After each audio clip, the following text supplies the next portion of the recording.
تحظى السياحة الشتوية في النمسا بمكانة شعبية كبيرة، وتعد وجهة شهيرة لقضاء العطلات الشتوية في أوروبا، حيث بلغ عدد المبيت للموسم 2023-2024 71 مليونا، ومن المتوقع أن يحقق 73 مليونا للموسم القادم بعائد وقدره 12 مليار يورو.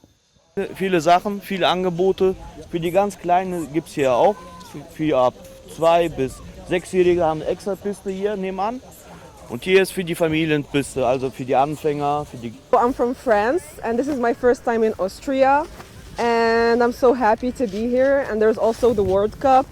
And my goal for today is to do the bunny slope. And I'm still learning. I hope I'm going to be able. لا يكاد موسم التزلج يبدأ حتى يتوافد الزوار والراغبون من أنحاء أوروبا والعالم لممارسة هذه الرياضة، حيث تنتشر المنتجعات الشتوية على جبال الألب والمرتفعات، والاستمتاع بركوب المصاعد والتي بلغت 2648 مصعداً.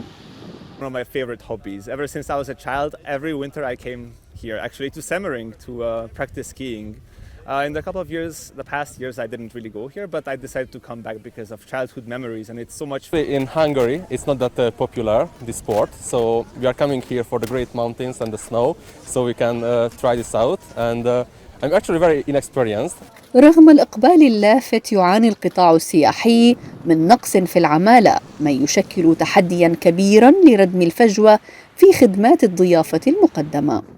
توقعات إيجابية يصدرها القائمون على السياحة الشتوية هنا في النمسا تكتب أرقاما كبيرة وإيرادات عالية لهذا القطاع الذي يشكل ثروة هامة لهذه البلاد. رولا محمود، الشرقية نيوز، نيدر أسترايخ.